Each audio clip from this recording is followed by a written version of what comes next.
আসসালামু আলাইকুম। আমার বাড়ি ফেনী সোনাগাজী ৮ নং আমিরাবাদ ইউনিয়ন ২ নম্বর ওয়ার্ড।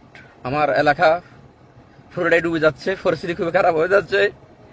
আমি মাত্র অফিসে গেছি, ২-৩ ঘন্টা অফিস করছি, অফিস করতে পারতেছি না। আমি আমার রুমে চলে যাচ্ছি, গাড়িতে রুমে চলে যাচ্ছি। আমাদের সাধ্য অনুসারে আমাদের একটা বিল্ডিং আছে ৩ তলা, আমার বাইর ওইটাতে পর্যন্ত লোক আমরা জায়গা দিছি। যদি আরো জায়গা থাকে আপনারা আসেন, আমাদেরকে কোনো টাকা দেওয়া লাগবে না, আমাদের কাছে ৭৫ টাকা আছে। আপনারা সেফে চলে যান, আপনারা শুধু সেফে চলে যান। আর উদ্ধার কর্মী যদি বাইকও থাকেন, আপনারা আমাদের সবার পরে যারা পানি দিয়েছে ওদেরকে উদ্ধার করি, তাদেরকে সেফ জায়গায় নিয়ে যান। আমাদের পরিস্থিতি খুবই খারাপ। আমাদের এলাকার আমাদের টাকা পয়সার দরকার, আমাদেরকে আল্লাহ যথেষ্ট পরিমাণ টাকা দিয়েছে। আমাদের বাড়িতে পর্যাপ্ত পরিমাণ লোক অগর জায়গা দেওয়া আছে।